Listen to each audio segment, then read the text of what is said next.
Hello everyone. इस chapter में हम कुछ फिजिकल मैथमेटिक्स के बारे में जानेंगे कि ये पढ़ने के लिए क्यों जरूरी है इस फिजिक्स वाले चैप्टर में। देखिए, फिजिक्स को स्टडी करना है तो उसमें क्या है, ये मैथमेटिक्स का बहुत बड़ा योगदान है, क्योंकि जो फिजिक्स के रूल हैं वो मैथमेटिक्स रूल के द्वारा ही उसको एक्सप्रेस किया जाता है। तो इसको पढ़ना आवश्यक है। तो बहुत सारे बच्चे हैं इस मैथमेटिक्स को नहीं समझ पाते हैं, सोचते हैं कि अगर बायो वाला बच्चा है, सोचता है कि हमें बायो ही पढ़ना, मैथ नहीं पढ़ना है, लेकिन वो उसको फिजिक्स पढ़ना कंपलसरी रहता है, तो इसलिए वो कर नहीं पाता है क्वेश्चन इस मैथमेटिक्स का यूज करके। इसलिए पहले उसको बेसिक जो मैथमेटिक्स है वो आना चाहिए। उसके लिए ये चैप्टर पढ़ना जरूरी है सभी लोगों को, चाहे वो बायो पढ़ रहा हो या फिर मैथ पढ़ रहा हो। चलिए स्टार्ट करते हैं इस चैप्टर को। क्या क्या पढ़ना है इसमें? इसमें हम देखेंगे पहले जो सिंपल क्वेश्चन होते हैं, सिंपल कैलकुलेशन होते हैं मैथमेटिक्स के, वो बच्चे नहीं कर पाते हैं, तो उसके बारे में देखेंगे। बेसिक कैलकुलेशन क्या है मैथमेटिक्स में, ठीक है। तो बहुत सारे बच्चे, जैसे किसी नंबर पर पावर लगा हुआ हो या किसी नंबर का रूट निकालना हो, एलसीएम निकालना हो, इन सब की जरूरत पड़ती है, ये सब नहीं निकाल पाते हैं, तो इन सब के बारे में हम पहले जानेंगे। बेसिक कैलकुलेशन क्या क्या चीजें हैं उसमें, ठीक है। उसके बाद देखेंगे लॉगरिथमिक, यानी कि फिजिक्स को पढ़ने के लिए जो मैथ के ये रूल हैं, लॉगरिथमिक लॉ बोला जाता है, उसके कई सारे रूल हैं, ठीक है, उसको देखेंगे। जैसे कोई नंबर की पावर है, उसका लॉग लेना है तो क्या वैल्यू होगा, ठीक है।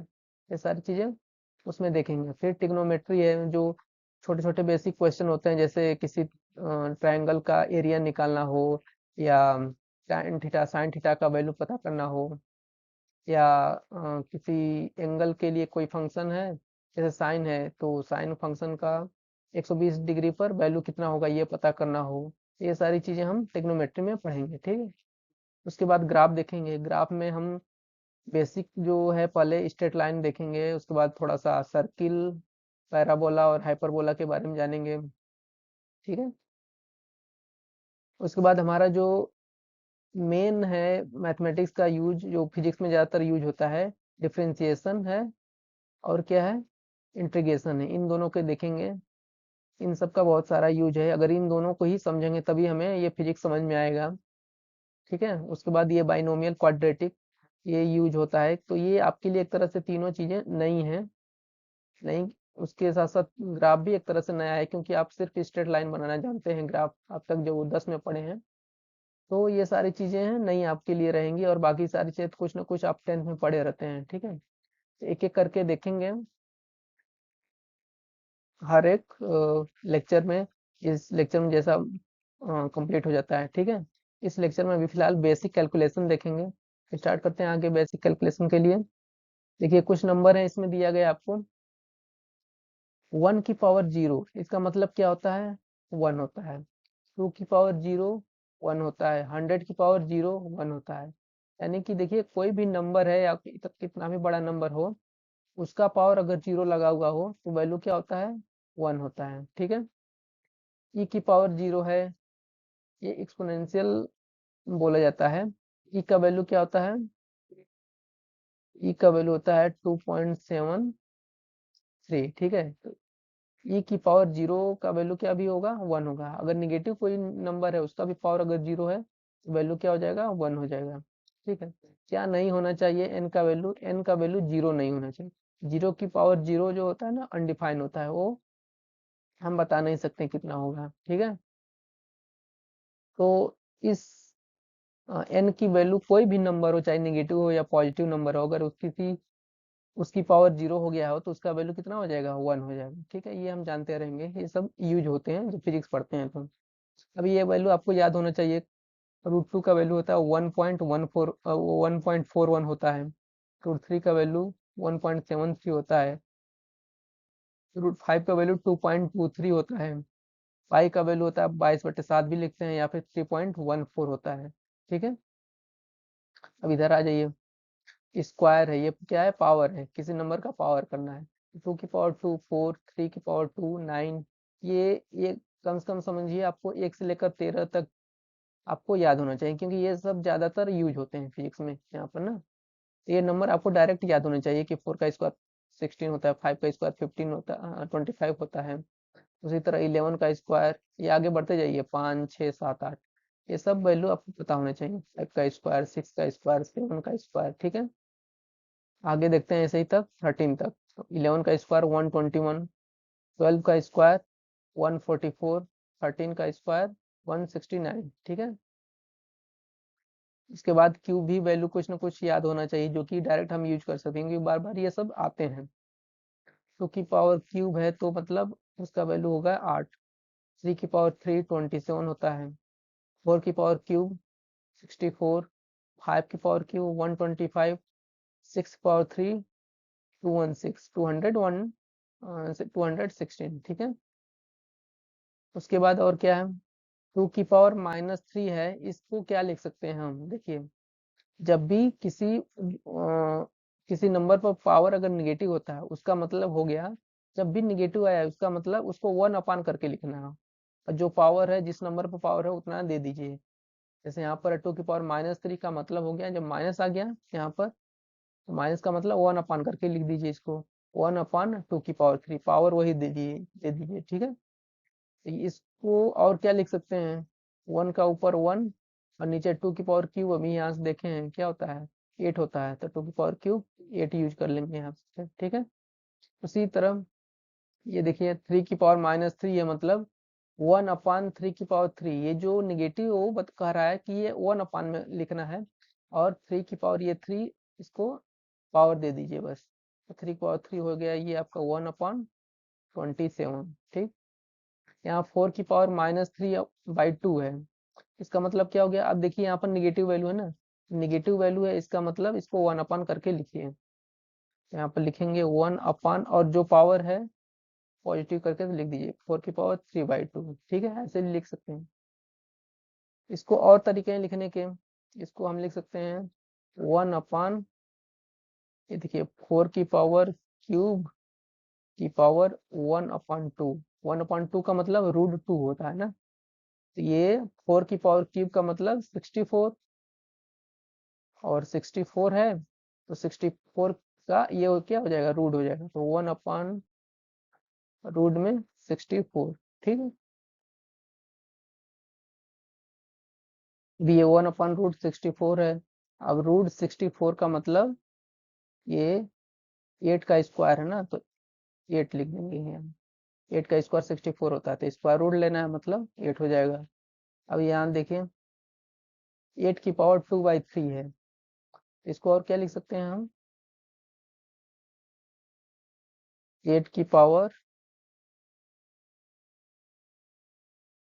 2 की पावर 1/3, पावर की पावर पावर होता है तो ये मल्टीप्लाई हो जाता है, यानी कि 8 की पावर 2/3 यही लिखा हुआ है, ठीक है। इसको और क्या कर सकते हैं हम, देखिए 8 का स्क्वायर 64 हो गया, तो यहाँ पर हम लिख सकते हैं 64 का पावर 1/3, ठीक।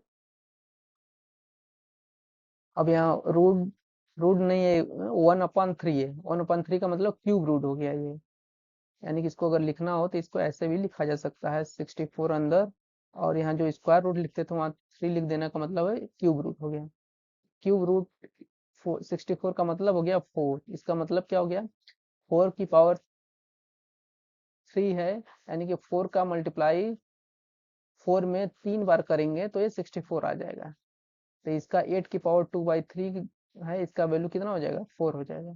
तो ये सारे कैलकुलेशन है जो बेसिक हैं, ये सबको पता होना चाहिए, क्योंकि ये सब अक्सर फिजिक्स में यूज होते हैं। जब नहीं पता रहता है, कैलकुलेशन नहीं कर पाते हैं, तो आपका क्वेश्चन क्या होता है, गलत हो जाता है। तो आगे चलते हैं, ये देखिए अब रूट का जोड़ घटाना है। देखिए जब भी रूट को जोड़ा जाता है ना, तो ये देखा जाता है रूट के अंदर जो वैल्यू है वो क्या होना चाहिए, सेम होना चाहिए, भले ही बाहर इसके बाहर डिफरेंट हो। तो बाहर यहाँ पर कुछ नहीं लिखा रहता है तो हम क्या मानते हैं, उसको 1 है, 1 का मल्टीप्लीकेशन है, किसी भी नंबर में 1 का हम मल्टीप्लाई कर देंगे तो वही नंबर आएगा, तो 1 हम ये समझते हैं बाहर 1 है, ठीक है। अब बाहर जो 1 है तो इसका मतलब क्या हो गया, √2 1 टाइम है, यहाँ भी √2 1 टाइम है, तो दोनों को जोड़ के कितनी टाइम हो जाएगा, √2, ये बाहर वाला एक और एक इसका, दोनों को जोड़ देंगे तो कितना हो जाएगा, 2 टाइम्स क्या हो जाएगा, √2, इसको जोड़ने का ऐसा मेथड है, ठीक है। अब यहाँ पर देखिए इसको जोड़ना है फिर, यहाँ पर √2 है, यहाँ √2 है, इसलिए ये क्या हो जाएगा, जुड़ जाएगा। लेकिन बाहर देखिए, यहाँ पर दो संख्या है, यहाँ पर कुछ नहीं है, मतलब वन संख्या है, यहाँ पर क्या वन है। तो √2 यहाँ पर वन टाइम है, यहाँ पर √2 टू टाइम है, यानी कि जोड़ने के बाद दो और ये एक तीन, थ्री टाइम हो जाएगा क्या, √2। ठीक, अब इसको देखिए जोड़ना है, यहाँ पर रूट के अंदर पहले देखिए यहाँ √2 है, यहाँ पर √3 है, ये डायरेक्ट इस तरह नहीं जुड़ पाएगा। ठीक है, अब इसको क्या करेंगे, तो इसको अभी जो कॉमन लिया जाता है उसको कॉमन लेकर ही हम यहाँ पर छोड़ देते हैं। ठीक है, नहीं तो अगर इसको जोड़ना ही रहता तो ये पॉइंट में हम दशमलव में लिखते हैं। √3 का वैल्यू अभी बताएं कितना होता है, √2 का वैल्यू कितना होता है, उन दोनों को रख के ये मल्टीप्लाई होकर के फिर जोड़ा जाता है। ठीक है, वरना इस तरह भी क्या कर देंगे, इस तरह डायरेक्ट इसको जोड़ नहीं पाएंगे, क्योंकि यहाँ पर √2 है और यहाँ पर √3 है। तो अभी क्या करते हैं, कॉमन देखिए क्या मिल रहा है, यहाँ पर यहाँ 6 है, यहाँ पर 2 है, कॉमन लेके छोड़ देते हैं, यहाँ पर 2 कॉमन हो जाएगा दोनों में, तो कॉमन लेंगे तो यहाँ √2 हो जाएगा, प्लस यहाँ 3 √3 हो जाएगा। तो उसको शॉर्ट में और इतना लिख सकते हैं बस। ठीक है, और जोड़ना होता है यहाँ पर वैल्यू रखना पड़ता है, √2 का वैल्यू रखिए, √3 का वैल्यू रखिए, फिर मल्टीप्लाई कर दीजिए, फिर जोड़ दीजिए। ठीक है, ऐसा होता है। अब ये घटाना है, तो घटाने में भी क्या देखा जाएगा, जब भी रूट को घटाया जाता है, रूट के अंदर रूट है, तो वो रूट के अंदर जो भी वैल्यू है वो सेम होना चाहिए। यहाँ पर देखिए √2 है, यहाँ भी रूट के अंदर है तो √2 है, सेम सेम है ना। अब इसके बाहर देखिए कितने टाइम्स है, यहाँ पर 2 टाइम्स है, यहाँ पर कुछ नहीं लिखा है तो 1 टाइम। तो घटा देंगे तो 2 में से 1 घटाएंगे तो 1 हो जाएगा, 1 टाइम क्या हो जाएगा, √2 हो जाएगा 1 टाइम, ये √2 ऐसे घट जाएगा। इसको अब घटाना है तो देखिए पहले सेम है कि नहीं, रूट के अंदर यहाँ भी √2, यहाँ भी √2, तो यहाँ पर घट जाएगा। बाहर कितने टाइम है, 2 टाइम है ये √2, यहाँ क्या है, 3 टाइम √2 है। दो में से 3 घटाएंगे, एक तरह से ये निगेटिव वैल्यू आ जाएगा, तब यहाँ पर निगेटिव लिखेंगे, निगेटिव टाइम, निगेटिव 1 टाइम आएगा। ठीक है, तो 1 को लिखा नहीं जाता है, इसलिए यहाँ पर √2 हो जाएगा बस। ठीक है, अब इसको देखिए घटाइए, यहाँ भी देखिए अलग है दोनों, तो ये इस तरह नहीं घटेगा, या तो आप वैल्यू रख के घटाइए दोनों का तब घटेगा, नहीं तो हम इसको सिंप्लीफाई करके यानी कि कॉमन लेके इसको छोड़ देते हैं। 2 ले लेते हैं कॉमन, तो यहाँ पर √2 माइनस 3 √3, ऐसे इतना लेके हम छोड़ देंगे। तो रूट वाली संख्या का हम ये जोड़ना सीख गए और घटाना सीख गए। ठीक है, अब मल्टीप्लीकेशन यहाँ पर देखते हैं। मल्टीप्लीकेशन का देखिए ये साइन है। ठीक, ये एज या तो ऐसे लिखे या फिर ऐसे लिखा जाता है। तो फिलहाल ये मल्टीप्लिकेशन, अब मल्टीप्लिकेशन अब मल्टीप्लाई करना हो रूट को, तो ये नहीं देखा जाता है कि ये रूट के अंदर जो है सेम मैच कर रहा है कि नहीं मैच कर रहा है, सेम नंबर है कि नहीं। रूट के अंदर रूट का मल्टीप्लाई कर दीजिए, और बाहर वाला जो नंबर है वो बाहर का बाहर से मल्टीप्लाई कर दीजिए। ठीक है, यहाँ पर देखिए बाहर जैसे कुछ नहीं लिखा है तो 1 है, यहाँ भी बाहर कितना है 1 है, तो 1 का 1 में मल्टीप्लाई कर दीजिए तो 1 हो जाएगा। और बाहर ये रूट क्या, अरे अंदर रूट के अंदर यहाँ √2 है, तो इसको क्या हो जाएगा, दोनों अगर संख्या सेम है तो रूट के अंदर कह रहा है जो संख्या है वो कितनी टाइम है, 2 बार है, इसको दो संख्या कितनी बार है, 2 बार है, इसलिए ऐसे लिखा जाता है। तो इसका मतलब हो गया क्या, 2 की पावर 2 का रूट लेना है, यानी कि इसमें से कितने 2 की पावर 2 कॉमन मिल सकते हैं, एक ही कॉमन हो सकता है, तो ये क्या हो जाएगा, वैल्यू 2 हो जाएगा। ठीक है, तो ये रूट का मल्टीप्लीकेशन और रूट से बाहर निकालना ये आप लोग जानते हैं। ठीक है, ये बस बेसिक बता रहे हैं कि आपको एक थोड़ा सा नॉलेज हो जाए। ठीक है, उसके बाद यहाँ पर देखिए ये √2 है, √2 है, √2 का मल्टीप्लाई कर देंगे तो 2 हो जाएगा जैसे इसमें हुआ है। ठीक, और बाहर देखिए यहाँ 3 है और यहाँ पर 1 है, मल्टीप्लाई करने के बाद हो जाएगा 3, और √2 मल्टीप्लाई होने के बाद हो जाएगा 2, ये आपका 6 हो जाएगा। यहाँ पर √3 है, ये मल्टीप्लाई होके आपका 3 बन जाएगा। 3 कैसे बन जाएगा, यहाँ पर देख रहे हैं ये कैसे होता है, देखिए रूट के अंदर लिखना है, और 3 है कितने टाइम्स है, 2 बार है, या तो ऐसे लिखिए या फिर ऐसे लिखिए, रूट के अंदर ये मल्टीप्लाई कर दीजिए, 3 3 9, तो या तो √9 का वैल्यू या फिर √3 का स्क्वायर, ये दोनों जो वैल्यू होगा ये 3 के बराबर होगा। ठीक, फिर यहाँ पर देखिए यहाँ पर √2 √3 है अंदर, बाहर 2 और 4 है, बाहर वाला तो डायरेक्ट मल्टीप्लाई कर दीजिए पहले, 4 2 8 हो जाएगा ये, अब उसमें और मल्टीप्लाई करना है रूट के अंदर। तो रूट के अंदर देखिए यहाँ 2 है, ये 3 है, तो रूट का रूट के अंदर मल्टीप्लाई हो जाएंगे, दोनों रूट के अंदर हैं।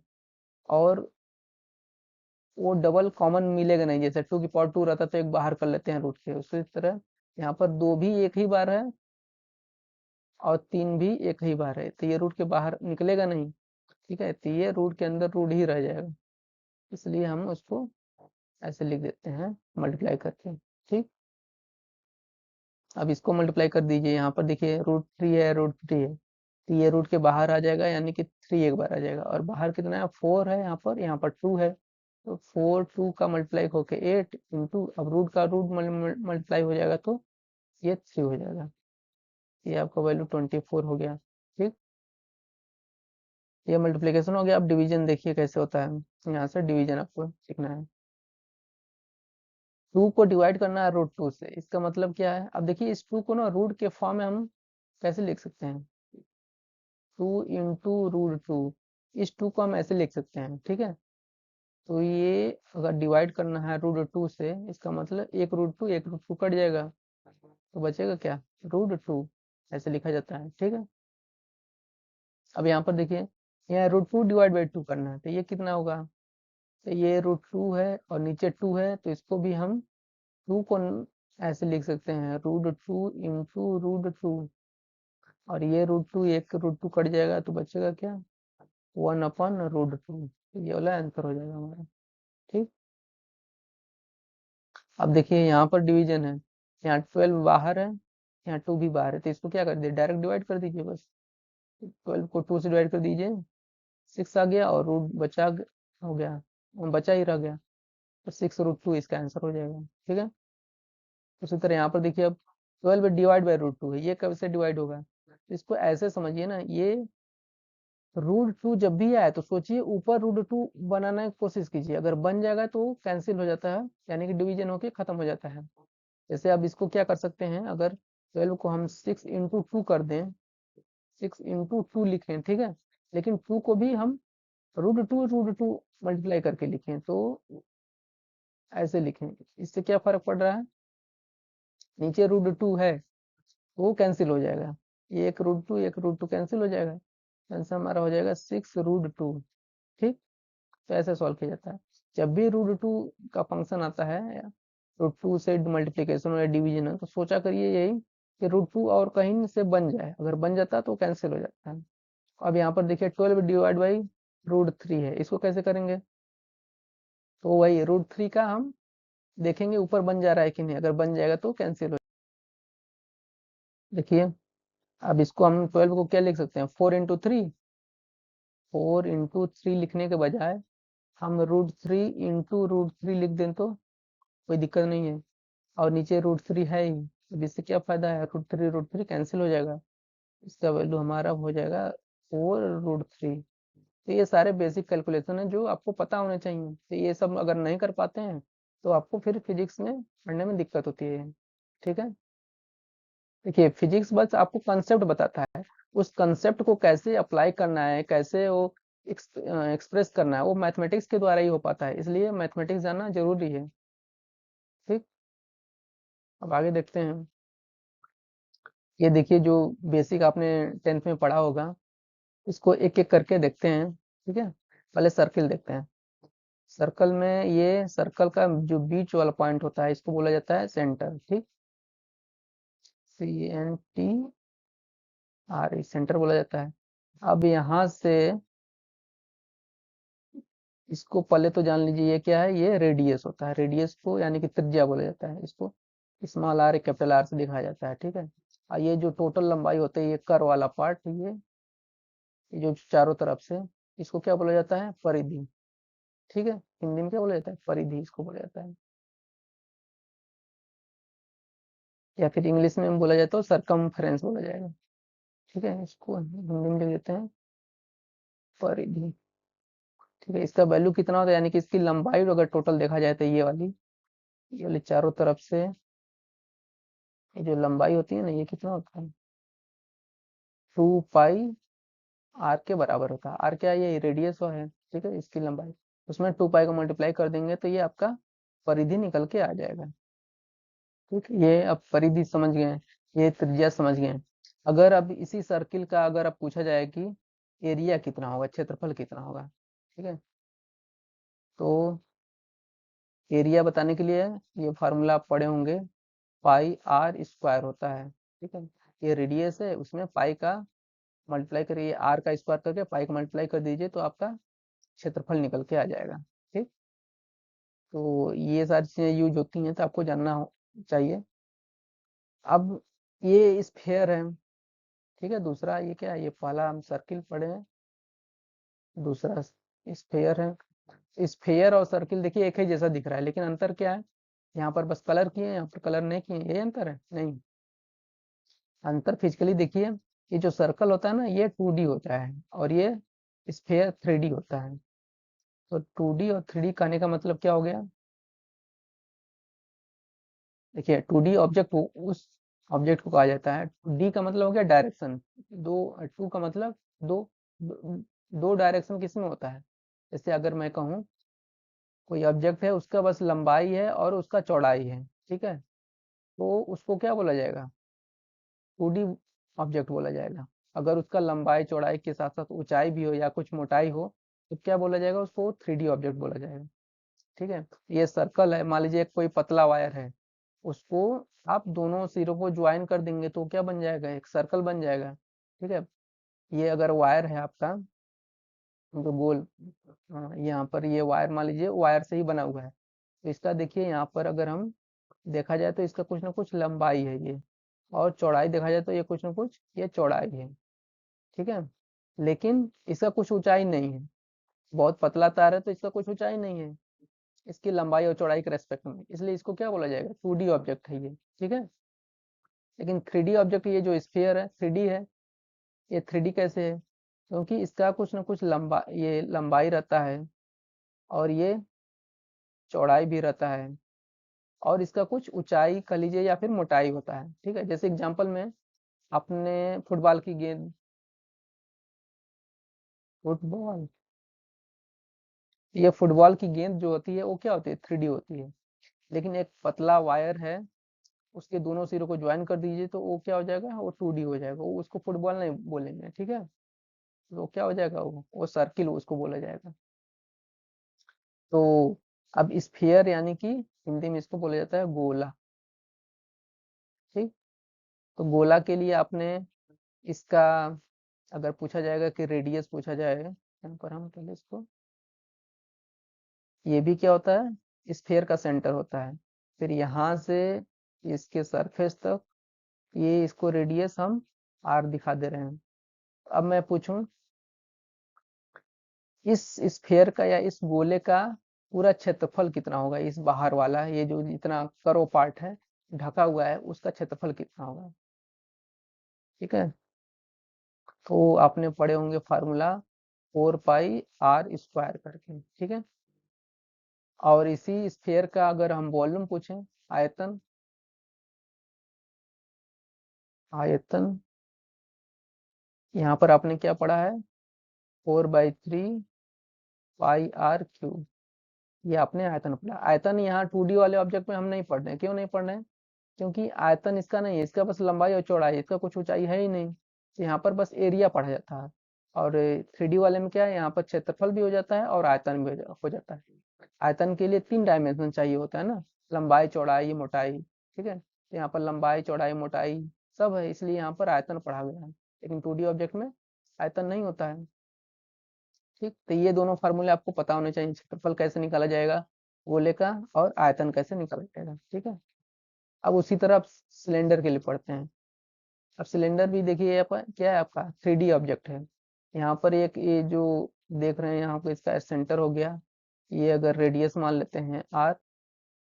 ठीक, तो ये ऊपर से देखेंगे तो ये एक सर्किल जैसा ये आपको दिखेगा, ये वाला पार्ट। ठीक है, तो सर्कल का अगर फिर सर्कल है तो इसका परिधि अगर पूछा जाएगा तो फिर आप कहेंगे 2 पाई आर हो जाएगा। ये अगर हाइट h है तो यहाँ पर देखिए अब क्षेत्रफल इसका भी हो जाएगा, क्षेत्रफल इसका भी हो जाएगा, और ये एक तरह से 2 पाई आर, ये जो सर्कल ऊपर से आप देखेंगे, इसको ऊपर से देखेंगे यहाँ से आंख लगाकर, तो इसका लंबाई चौड़ाई तो दिखेगा, साथ साथ ये ऊंचाई भी दिख रहा है ना, जो कि एच हाइट हम माने हैं। एक तरह से ये क्या हो गया, 3D ऑब्जेक्ट हो गया ये। ठीक है, इसलिए इसके लिए हम क्षेत्रफल भी हमें पढ़ना होगा और आयतन भी पढ़ना होगा। ठीक है, तो क्षेत्रफल कौन सा, ये वाह वाला सरफेस, जो दोनों सरफेस है, ये वाला पूरा सरफेस, सर वाला पार्ट चारों तरफ से, और ये वाला जो है, ये वाला पूरा सरफेस, इन दोनों सरफेस का क्षेत्रफल जोड़ के कितना होगा, ये अगर पूछा जाएगा तो कितना बताएंगे हम। देखिए, इस वाले सरफेस को हम अगर A1 मान लेते हैं, और इसको पहले मिटा देते हैं, ठीक है, समझने के लिए यहाँ पर हम लिख देंगे। तो यहाँ पर A1 हो गया, यहाँ पर क्या हो गया, A2, ये क्षेत्रफल है इस, ऊपर से देखने पर इस वाले पार्ट का। इसका क्षेत्रफल क्या बताएंगे, सर्कल दिखेगा ऊपर से, तो ये इसको हम क्षेत्रफल बोल सकते हैं πr²। ठीक है, और ये जो कर वाला पार्ट है, इसका क्षेत्रफल अगर पूछा जाएगा तो ये हम बोल देंगे 2πr⁻h। 2πr⁻h कैसे हुआ, 2πr तो इसकी एक तरह से लंबाई है चारों तरफ से। ठीक है, लंबाई गुणे ऊंचाई कर दिए, यानी कि एक तरह से चौड़ाई कर दिए, लंबाई गुणे चौड़ाई। ठीक है, इसमें 2 डायमेंशन यूज हो गया, तो ये दो डायमेंशन का मल्टीप्लाई करने के बाद ये आपका क्षेत्रफल हो गया। अब दोनों क्षेत्रफल को जोड़ने के बाद टोटल क्षेत्रफल अगर पूछा जाएगा तो दोनों को जोड़ देंगे फिर, πr² प्लस 2πr⁻h। जो क्षेत्रफल की जरूरत पड़ेगी वैसे हम यूज करेंगे फार्मूले में, जहाँ जरूरत पड़े। ठीक है, यहाँ हम लिख दे रहे हैं, ये πr² कहाँ से आया, A1 से आया, और 2πr⁻h, सॉरी ये A2 से आया, ये A1 से आया। तो कभी जरूरत पड़ती है सिर्फ A1 की जरूरत पड़ती है, कभी सिर्फ A2 की जरूरत पड़ती है, और कभी दोनों की जरूरत पड़ती है, तो दोनों को जोड़ देंगे। ठीक है, अब इसका आयतन अगर पूछा जाएगा तो कैसे निकालेंगे, आयतन का मतलब अब यहाँ पर वॉल्यूम बताना है। वॉल्यूम के लिए लंबाई चौड़ाई और ऊंचाई तीनों का मल्टीप्लाई करना होगा। ठीक है, ये देखिए, ये ऊंचाई तो है ही, अगर इस ऊंचाई में अगर क्षेत्रफल का मल्टीप्लाई कर देंगे, ये ऊपर वाला पार्ट का क्षेत्रफल में इस ऊंचाई का मल्टीप्लाई कर देंगे, तो क्षेत्रफल गुणे ऊंचाई तीनों डायमेंशन हो जाएगा, यानी कि आयतन आपको पता चल जाएगा इस सिलेंडर का। ठीक है, तो ऊपर से देखने के बाद ये वाला जो क्षेत्रफल है कितना है, πr² है, तो ये क्षेत्रफल इंटू हाइट h का मल्टीप्लाई कर देंगे तो आपको ये आयतन बता देगा, यानी कि πr²h। तो ये भी आपको फार्मूला पता होना चाहिए कि सिलेंडर के लिए अगर आयतन का वैल्यू निकालना है तो πr² हो जाएगा, और क्षेत्रफल निकालना है अलग अलग ही, A1 प्लस A2 हो जाएगा। ठीक है, दोनों A1 और A2 हो जाएगा, और दोनों को जोड़कर A1 प्लस A2 हो जाएगा। ये वैल्यू आपको ये भी पता होना चाहिए कैसे निकाला जाता है। ठीक है, अब उसके बाद देखेंगे ये ट्रायंगल एरिया, सबको पता होता है, ये सबसे बेसिक फार्मूला है ये ट्रायंगल का क्षेत्रफल निकालने के लिए। तो क्या कहते हैं, हाफ बेस इंटू हाइट, 1/2 आधार गुणे ऊंचाई, ये सबको वैल्यू पता होता है बच्चों को। ठीक है, रेक्टेंगुलर एरिया, लंबाई गुणे चौड़ाई, ये बच्चों को पता होता है। वॉल्यूम, लंबाई गुणे चौड़ाई गुणे ऊंचाई, या फिर एरिया गुणे ऊंचाई कर देंगे तो वॉल्यूम पता हो जाएगा। ठीक है, अब ये अक्सर पूछा जाता है बच्चों से, ये अक्सर भूल जाते हैं साइन का। ठीक है, इसको भी आपको ध्यान से याद रखना है। A+B का होल ऑफ द स्क्वायर, इसका फार्मूला क्या होता है, A² plus B² plus 2AB। ठीक, और A-B का होल ऑफ द स्क्वायर है A² plus B² minus 2AB। तो यहाँ पर देखिए, जब यहाँ पर माइनस होता है तब यहाँ पर माइनस होता है, जब यहाँ प्लस होता है तब जाके यहाँ 2AB वाले पार्ट में प्लस होता है, और बाकी ये दोनों में प्लस प्लस होता है, तो ये हम ध्यान में रखेंगे। अब एक फार्मूला ये भी है, A² माइनस B², इसका क्या होता है, दोनों को फैक्टराइजेशन करेंगे तो एक बार दोनों टर्म को जोड़ देंगे, A प्लस बी, दोनों वैल्यू को A और B को, A+B और A-B एक दूसरे ब्रैकेट में, A+B एक ब्रैकेट में और A-B दूसरे ब्रैकेट में करके, तो ये फार्मूला काफी यूज होता है। ठीक है, इनको हम याद रखे रहेंगे। एक बार ये क्लियर कर देता हूँ तब कि आपको साफ दिखे और फार्मूला याद करना है। ठीक है, देखिए जो जरूरी था उसको छोड़ दिया। अब इसको हम याद रखेंगे। अब आगे देखते हैं। ये देखिए साइंटिफिक नोटेशन में नंबरों को कैसे लिखा जाता है इसको जान लेते हैं। और उससे पहले ये देखिए छोटा सा चीज, दो है यहाँ पर लिखिए दो। दो को वन अपान यानी कि अंश बटा हर में लिखना हो तो कैसे लिख सकते हैं? इसका उल्टा कर दीजिए तो एक बटा दो हो जाएगा, यानी कि वन अपान टू लिख देना है। तो दो को ऐसे भी लिखा जाता है, तो जरूरत पड़ती है इसको ऐसे लिखने के लिए भी। ठीक है, या कभी ऐसा नंबर आता है तो उसको हम समझते हैं क्या दो ही है। ठीक है, बच्चे अक्सर नहीं समझ पाते हैं कि वन अपान टू इसका मतलब क्या है। इसका मतलब क्या है, दो ही है। ठीक। उसी तरह माइनस टू है तो माइनस टू का मतलब माइनस तो ये क्या है, निगेटिव नंबर है, निगेटिव है तो माइनस तो लगा ही दीजिए। उसी तरह आप जैसे दो को लिखे उसी तरह इस दो को भी लिख दीजिए, वन अपान टू। तो ऐसे लिख सकते हैं। उसी तरह यानी कि एक्स संख्या को लिखना है जैसे किसी भी संख्या को, चाहे वो पॉजिटिव हो चाहे नेगेटिव हो, क्या कर देंगे वन अपन एक्स लिख देंगे ऐसे। ठीक। उसके बाद यहाँ पर देखिए साइंटिफिक नोटेशन बोले जाता है, यानी कि किसी भी नंबर को 10 की पावर में लिखने को ही बोला जाता है साइंटिफिक नोटेशन। ठीक। जैसे वन लिखना है तो वन को 10 की पावर में क्या लिख सकते हैं? 10 की पावर में अगर जीरो कर दें, उसका वैल्यू हमने बताया ही कि वन होता है। किसी भी नंबर का पावर जीरो वन होता है तो वन को ऐसे लिखा जा सकता है। ठीक। अब उसी तरह 10 है यहाँ पर, तो यहाँ पर 10 को लिखने के लिए लिख देंगे क्या, 10 की पावर वन। 10 की पावर वन कहने का मतलब 10 एक ही बार है तो 10 हो गया। 100 का मतलब क्या हो गया, 10 की पावर टू, और 10 की पावर टू का मतलब 10 का 10 में गुणा है कितनी बार, दो बार गुणा है, तो 100 हो गया ये। 1000 के क्या लिख सकते हैं, 10 की पावर थ्री। एक तरह से देखिए कि जितने जीरो होते हैं ना उतना पावर होता है। यहाँ देखिए एक दो तीन, तीन जीरो है, यहाँ पर तीन पावर हो गया है। यहाँ पर दो जीरो है तो दो पावर हो गया है, एक जीरो है एक पावर हो गया, यहाँ पर जीरो जीरो है तो यहाँ पर जीरो हो गया है। उसी तरह यहाँ पर देखिए तीन जीरो है, 10 की पावर थ्री तो लिखना ही है, लेकिन ये पांच एक अलग से, यानी कि 5000 को हम लिखना चाहें तो 1000 गुणे पांच कर सकते हैं या 5 गुणे 1000 कर सकते हैं। तो 5 इंटू 1000, और 1000 के लिए 10 की पावर थ्री लिख दी है, तो ऐसा लिखा जाता है। ठीक है। अब उसी तरह यहाँ पर देखिए, अब देखिए छोटे छोटे जो बच्चे कंफ्यूज होते हैं कि 10 को देखिए ऐसे भी लिखा जा सकता है, कोई अंतर नहीं है। ठीक है, 10 को हम 10.0 भी लिख सकते हैं, 10 को हम 10 की पावर जीरो जीरो भी लिख सकते हैं, जरूरत के हिसाब से। वैल्यू में कोई डिफरेंस नहीं, अंतर क्या है सिर्फ ये दशमलव। अभी हमने जब इरर वाला चैप्टर पढ़ाया था तो उसमें इसका महत्व बताया था कि ये दोनों क्या बता रहा है, जितना दशमलव के जितना डेसिमल पॉइंट बताएगा जितना ज्यादा, उतना ही ज्यादा एक्यूरेसी रहेगा। इसमें ज्यादा एक्यूरेसी है इसके मुकाबले, और इसमें इसके मुकाबले ज्यादा एक्यूरेसी, बस यही बता रहा है। लेकिन वैल्यू क्या है, तीनों सेम ही है। ठीक है, ये जब इंस्ट्रूमेंट्स मेजर कर रहे हैं इससे पता चल रहा है कि उस इंस्ट्रूमेंट की मेजरमेंट का जो एक्यूरेसी है वो ज्यादा अच्छा है, ये वाला ज्यादा अच्छा है, इससे थोड़ा सा कम अच्छा ये है, इससे थोड़ा सा कम अच्छा ये है। ठीक है, लेकिन वैल्यू में क्या है, तीनों सेम है। तो इसको लिखने के लिए अब देखिए, अब आगे यहाँ देखिए लिखा होगा 5000। 5000 को क्या लिखते हैं, 5 इंटू 10 की पावर थ्री। 5000 को 5 गुणे 1000 ऐसे लिख लीजिए। अब 5 गुणे 1000 को 10 की पावर थ्री जी, तीन जीरो है तो 10 की पावर थ्री थ्री कर दीजिए। अब यहाँ पर देखिए 5300 है। ठीक है, यानी 5300।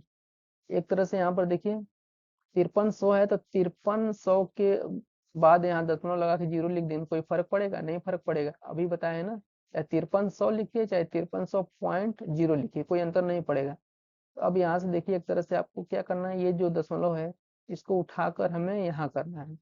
क्यों यहाँ पर करना है, क्योंकि ये लिखने का एक तरीका होता है कि हम किसी भी एक नॉन जीरो नंबर की एक पॉइंट तक लिखते हैं, उसके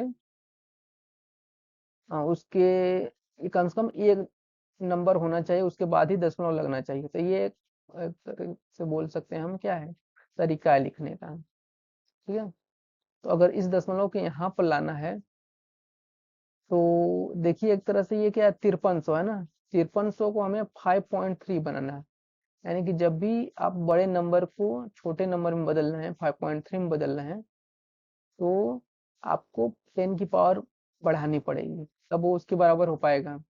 तो जितना आप दशमलव को जितना स्थान खिसकाते हैं ना उतना ही पावर बढ़ जाता है। यहाँ से देखिए, यहाँ दशमलव को यहाँ से अगर हटाएंगे, यहाँ लाएंगे तो कितना खिसकाए हैं इसका स्थान, 101, यहाँ 2, ये 3 स्थान तक उसको खिसकाए हैं दशमलव के, यानी कि 10 की पावर 3 हो गया। इसीलिए जितना स्थान खिसकाएंगे उतना पावर आ जाएगा।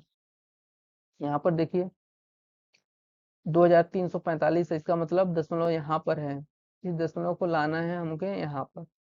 कितने स्थान खिसकाएंगे हम, 1 2 3, 3 स्थान तक खिसकाए हैं, यानी कि 2.345 बनाना है। 3 स्थान तक खिसकाए हैं तो 10 की पावर 3 लिख दी है। 4 स्थान तक खिसकाते हैं तो 4 लिख देते हैं पावर, 5 स्थान तक तो 5 लिख देते हैं, ऐसे लिखा जाता है। उसी तरह यहाँ पर 280 है, 280 है तो यहाँ पर चाहे तो 280 लिखिए, चाहे तो 280.0 लिखिए, कोई अंतर नहीं है। अब यहाँ पर देखिए दशमलव यहाँ पर दिख रहा है, तो इस दशमलव को उठा के हमें यहाँ करना है। तो कितने स्थान खिसकाए हैं, 2 स्थान खिसकाए हैं, सिर्फ 0 एक बार पार किया है और 8 पार किया है। तो 2.8 लिखने के बाद 10 की पावर 2 कर दिए हैं। 2 की पावर क्यों, क्योंकि 2 स्थान बस खिसकाया गया है। ठीक है, तो ऐसे लिखा जाता है इसको भी। ठीक, तो अब अंतर देखिए यहाँ पर, जब भी बड़ी संख्या है, बड़ी संख्या को हम छोटी संख्या में बदल दिए। यहाँ पर देखिए 280 है, तो 280 को 2.8 किए हैं तो मल्टीप्लीकेशन के साथ पावर क्या है, पॉजिटिव आया है। लेकिन यहाँ पर देखिए, अब यहाँ पर अंतर क्या है, यहाँ पावर निगेटिव आ रहा है। ये कैसे समझते हैं, यहाँ पर देखिए अब ये नंबर क्या है, छोटा है, 0.005 है, लेकिन ये जो 5 नंबर ये बड़ा है। तो जब भी छोटे नंबर से बड़े नंबर में बदला जाता है तो जो पावर लिखा जाता है 10 की पावर, वो निगेटिव में आ जाएगा तब।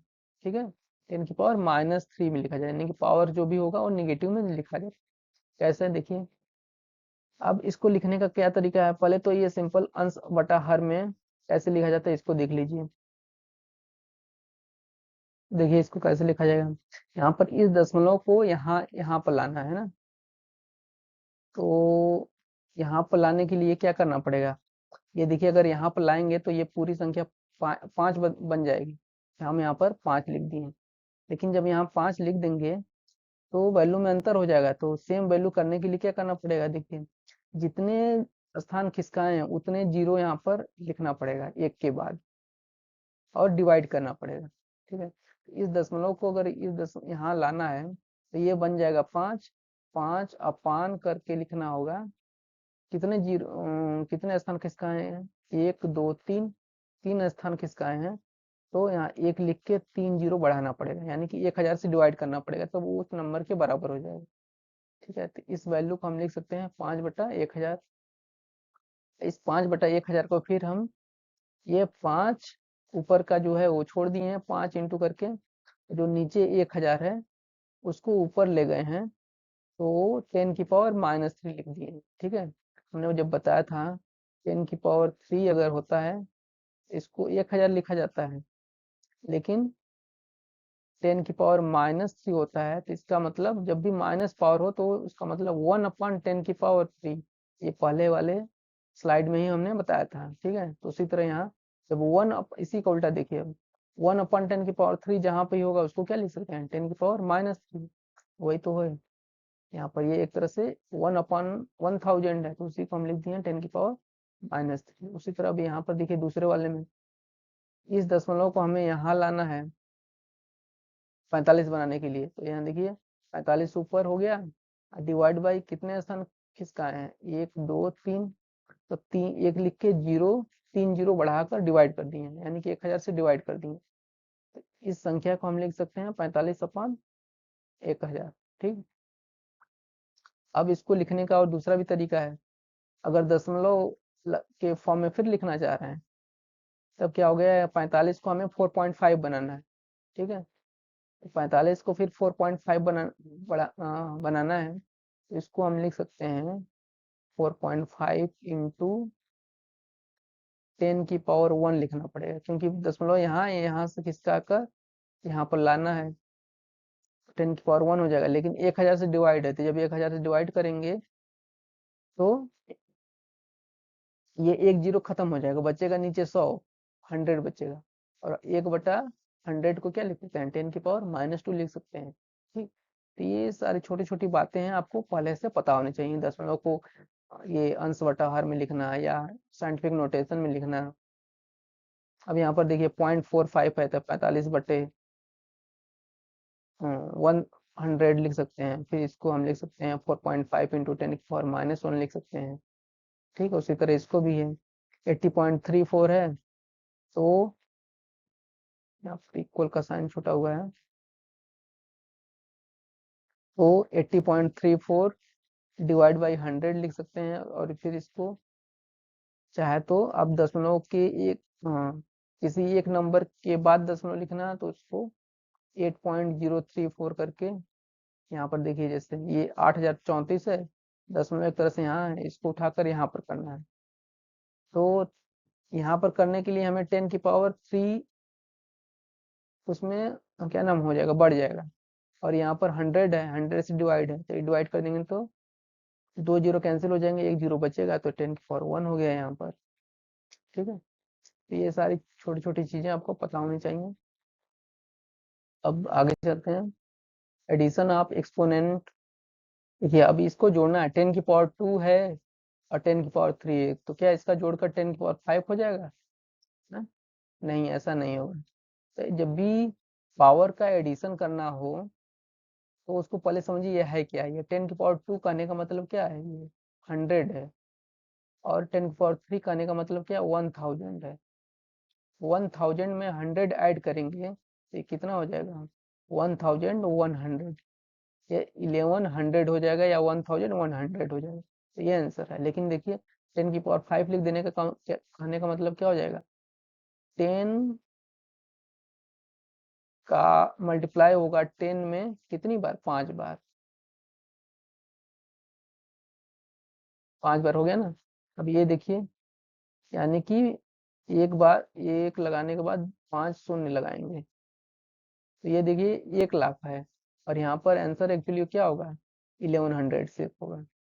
तो ऐसे नहीं जोड़ा जाता है कि पावर को हम जोड़ देंगे और जो पावर बेस है उसको वैसे ही लिख देंगे, तो ऐसा करना गलत हो जाएगा। ठीक है, इसको भी आप जानते रहिए।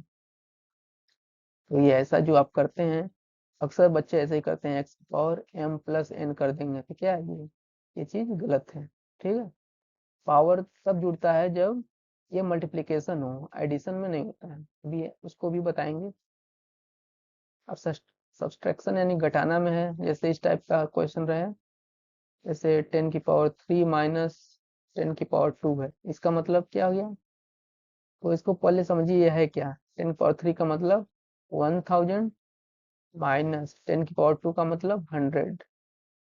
1000 में से 100 घटाएगा तो 900 आएगा। ठीक है, तो ये आंसर हो गया। इस 900 को अगर साइंटिफिक नोटेशन लिखना हो तो 9.0 इंटू 10⁻, वो ऐसे लिख सकते हैं। ठीक है, तो ये आंसर होगा। तो इसको भी ऐसे घटाया जाता है। ठीक है, अब जैसे मान लीजिए 3⁻³ माइनस 2⁻², तो इसको कैसे घटाएंगे, तो पहले इसको समझिए कि है क्या वैल्यू। तो ये है एक तरह से 3⁻³ मतलब 27 है, और माइनस 2⁻² का मतलब 4 है। तो 27 माइनस 4 23 इसका आंसर आएगा। ठीक है, तो ऐसे घटा जाता है, पहले उसको मतलब समझिए उसके बाद घटा लीजिए। अब देखिए प्रोडक्ट, ये वाला रूल है। देखिए ये जो प्रोडक्ट का रूल है, ये अगर प्लस में रहता है तो इसमें बच्चे गलती करते हैं, लेकिन मल्टीप्लिकेशन में रहता है तब वो पावर देके जुड़ता है। जैसे 2�5 इंटू 2�6 ऐसे रहे। यहाँ देखिए बेस दोनों में सेम है, जब बेस दोनों में सेम है तो पावर क्या होता है, एडिशन हो जाता है पावर का। तो ये हम लिख सकते हैं 2 की पावर। अब ये ऐसा नहीं है 6 का 5 में मल्टीप्लाई हो जाएगा 30 लिखेंगे, ऐसा नहीं होगा, वो जुड़ जाता है।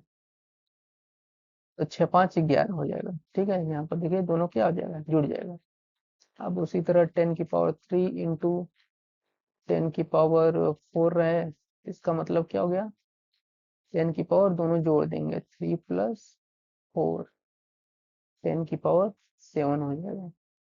ठीक, तो इस तरह हम कैलकुलेट करते हैं।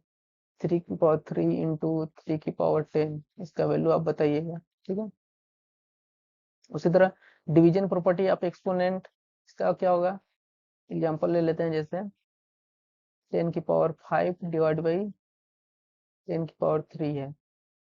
तो ये क्या होता है, जब बेस ये सेम है, इसको बेस बोला जाता है ना, जिस पर पावर लगा होता है। तो ये देखिए 10⁵ और 10⁻³ है, जब सेम सेम बेस होता है तो पावर क्या होता है, डिवीजन में घट जाता है, 5 - 3 हो जाएगा, ऊपर वाले में से नीचे वाला घटा देंगे, तो ये 10⁻² आंसर हो जाएगा। अगर यही मान लीजिए 2⁸8 पान 2⁸10 रहता है, तो क्या 10 में से 8 घटाते हैं, 2⁸10 - 8 या 8 - 10, ये 8 - 10 होगा, जो ऊपर है ऊपर वाले में से नीचे हमेशा घटाया जाता है, 8 - 10 होगा, तो ये 2⁻−2 हो जाएगा। ठीक है, अब 2⁻−2 करने का मतलब क्या हो गया, जब भी पावर माइनस हो गया मतलब 1 में लिखना है, 1 अब 2 की पावर कितना, पावर 2, तो ये हो जाएगा आपका 1/4, ये वैल्यू हो जाएगा। ठीक, आगे अब देखते हैं, पावर ऑफ है, पावर यानी कि किसी संख्या का पावर है उस पर के बाद भी पावर है, से 2⁻3 का पावर 2 है, इसका कहने का मतलब अब इसमें पावर मल्टीप्लाई हो जाता है, 2⁻3 2 का मल्टीप्लाई 6 हो जाएगा, 2⁻3 ये जुड़ेगा नहीं, ये क्या हो जाएगा, मल्टीप्लाई हो जाएगा, 2⁹9 ऐसे हो जाता है। अब एग्जाम्पल देख लेते हैं, 10⁵5 यहाँ पर 10, ये क्या हो जाएगा, 10 की पावर ये मल्टीप्लाई हो जाएगा, 50 हो जाएगा। ठीक, फ्रैक्शनल एक्सपोनेंट, ये देखिए x⁴3/2 टाइप का है, इसको क्या लिखते हैं, x⁴3 की पावर 1/2, देखिए पावर की पावर पावर है ना, ये सेम वाला कंसेप्ट, यहाँ पर सेम वाला कंसेप्ट है, वही यूज करेंगे यहाँ पर, तो उसको अलग अलग हम लिख सकते हैं, x⁴3 की पावर 1/2, या 1/2 पहले भी लिख सकते हैं, बाद में 3 लिख सकते हैं, जैसे x की पावर 1/2 की पावर 3, ऐसे भी लिखा जा सकता है। ठीक, इसको लिखने का तरीका और भी लिख सकते हैं, 1/2 पावर है, इसका मतलब क्यू स्क्वायर रूट है, x की पावर क्यू, उसको ऐसे भी लिखा जा सकता है। ठीक, और इसको भी लिखना हो तो उसका कहने का मतलब हो जाएगा √x की पावर 3। ठीक है, ये क्या है, दोनों बात बराबर है, दोनों लिखने का तरीका अलग अलग है, लेकिन वैल्यू सेम आएगा। ठीक, तो इसका भी अक्सर यूज होता है, जैसे 8 की पावर 2/3 अभी बताया है, इस टाइप का हो क्वेश्चन, हम इसको क्या लिख सकते हैं, 8 को हम लिख दें 2⁵3 और बाहर है 2⁵3, ये 8 को हमने लिख दिया 2⁵3 और बाहर को उसका पावर क्या है, 2⁵3, यहाँ पावर पावर है, मल्टीप्लाई क्या हो जाएगा, मल्टीप्लाई हो जाएगा, तो 3 × 2/3 है, तो ये एक तरह से कैंसिल हो जाएगा, इसका वैल्यू हो जाएगा 2⁵2 यानी कि 4, यानी कि ये जो वैल्यू है इसको हम 4 भी बोल सकते हैं। ठीक है, आगे देखते हैं, एलसीएम निकालना, देखिए जोड़ कैसे जाता है, देखिए आपको एलसीएम पता होना चाहिए, कोई अंश बटा हर टाइप का अगर जोड़ है या घटाना है तो उसको कैसे किया जाता है, पहले इसको एलसीएम लिया जाता है, एलसीएम ए बी का अक्सर हम कॉमन नहीं मिलता है तो ए बी उन दोनों को मल्टीप्लाई कर देते हैं, क्या करते हैं, इस ए बी में इससे भाग दे दिया जाता है, क्या आता है भागफल, बी बचेगा, उस बी का इसमें 1 में मल्टीप्लाई कर देंगे, तो यहाँ पर हो जाएगा बी। अब उसी तरह इस ए बी में फिर इससे भाग दिया जाता है, तो क्या बचेगा, ए बचेगा, और ए का इसमें मल्टीप्लाई हो जाएगा तो ये आ जाएगा, फिर उसके साथ यहाँ प्लस साइन रहता है तो प्लस लिख देते हैं और यहाँ पर ए लिख दिया जाता है।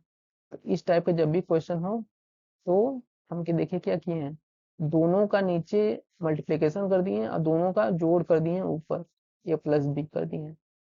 ठीक, उसी तरह अगर माइनस होता है 1/a माइनस 1/b, इसको भी उसी तरह एलसीएम करके सॉल्व किया जाता है। तो दोनों को नीचे ऐसे लिख दीजिए ए बी, फिर वही सेम प्रोसेस, ए से भाग देंगे ए बी में, बचेगा बी, और बी का इसमें मल्टीप्लाई कर देंगे तो यहाँ पर हो जाएगा बी माइनस, बीच में तो माइनस लिखा जाता है, फिर यहाँ पर बी से भाग देंगे ए बी में तो ए बचेगा, और ए का इसमें मल्टीप्लाई कर देंगे 1 में, तो ए का 1 मल्टीप्लाई करने के बाद ए, तो B minus A upon A B. तो एलसीएम का एलसीएम निकालना भी आना चाहिए, फिर ये इस टाइप का भिन्न का सॉल्व करना भी आना चाहिए, जोड़ घटाना गुणा का, ठीक। तब आप फिजिक्स समझ सकते हैं आसानी से, उसके कॉन्सेप्ट को कैसे क्वेश्चन सॉल्व करना है, क्या उसको एनालिसिस करने में यूज हो जाएगा, ठीक है। फिर अगर मल्टीप्लिकेशन भी होता है 1/a प्लस m/b है, तो मल्टीप्लिकेशन में कोई दिक्कत नहीं होता, ऊपर का ऊपर मल्टीप्लाई कर दीजिए, नीचे का नीचे में मल्टीप्लाई कर दीजिए, ठीक है। डिवीजन रहेगा x/n इंटू n का स्क्वायर अपन x, इस टाइप का रहेगा। तो ये डिवीजन है एक तरह से, ये मल्टीप्लिकेशन क्या है, यहाँ पर x में x डिवाइड हो रहा है, यहाँ पर एक कैंसिल हो जाएगा डिवीजन होकर, यहाँ पर n नीचे है, यहाँ पर n स्क्वायर 2 ऊपर, ये भी एक कैंसिल हो जाएगा, यहाँ पर क्या बचेगा n। इसको भी सॉल्व करना आना चाहिए आपको। आगे चलते हैं और देखते हैं क्वाड्रेटिक इक्वेशन है। देखिए, जब भी इस टाइप का इक्वेशन मिले ax² plus bx plus c is equal to 0, इसको सॉल्व करने आना चाहिए। सॉल्व करने का मतलब इसका रूट क्या होते हैं। देखिए यहाँ पावर 2 है ना, इसका मतलब ये हो गया कि इसके 2 रूट होंगे, यानी कि 2 ऐसी वैल्यू होंगी जो इस इक्वेशन को सेटिस्फाई करेगा, यानी कि वो 2 वैल्यू इस वैल्यू में, इस इक्वेशन में पुट करेंगे तो हमारा वैल्यू क्या हो जाएगा, 0 के बराबर आ जाएगा। तो वो वैल्यू क्या होता है एक्स का, ये फार्मूला होता है, ये फार्मूला हम याद रखे रहेंगे। एक्स के 2 रूट हैं क्या, x is equal to minus B plus minus root B square minus 4ac upon 2a, इस टाइप का, ठीक है। 2 रूट है इसमें, देखिए प्लस माइनस, एक बार प्लस यूज करना है, एक बार माइनस यूज करना है, दोनों अगर अलग अलग लिखना हो तो ऐसे लिख सकते हैं, x1 is equal to minus B plus, एक बार साइन यूज कर लीजिए, B square minus 4ac upon 2a, और दूसरा रूट जो होगा तो जो इक्वेशन को सेटिस्फाई करेगा, एक बार माइनस साइन यूज करके,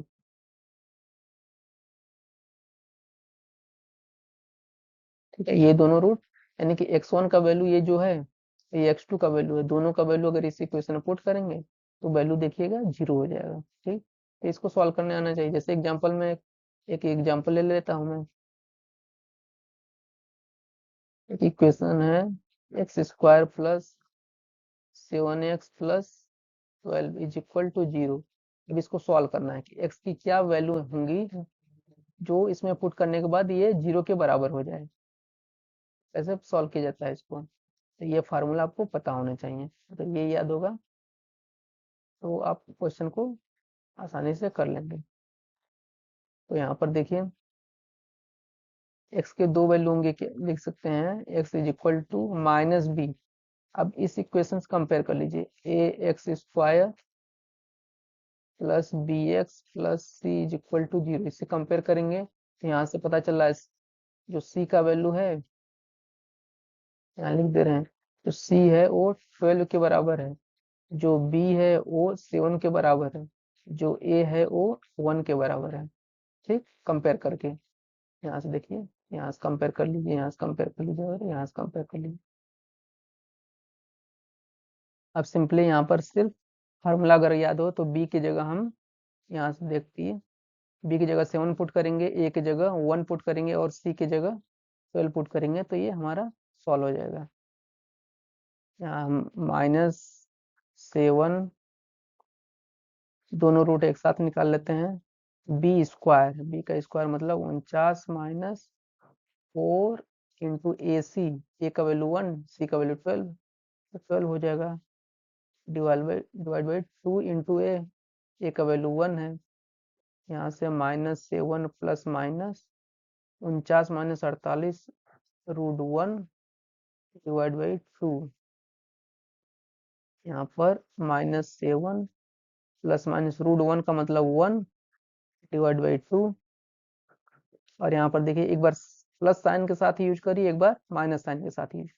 एक बार प्लस यूज करेंगे तो -7 + 1 क्या हो जाएगा, -6 डिवाइड बाई 2, और एक बार -3 यूज करेंगे तो -7 - 1 -8 डिवाइड बाई 2 क्या हो जाएगा, -3 और -4, ये दोनों वैल्यू हो जाएंगे। यानी कि -3 और -4 एक एक बार जब इसमें पुट करेंगे, x की जगह रखेंगे, तो ये वैल्यू 0 के बराबर आ जाएगा। ठीक है, तो ये क्वेश्चन इस तरह निकाला जाता है, इस तरह सॉल्व करना आपको आना चाहिए।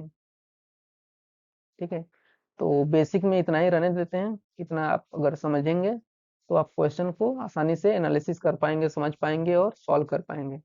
आगे हम अगले लेक्चर में लॉगरिथम और ग्राफ वगैरह देखेंगे। ठीक है, इसमें यही रहने देते हैं।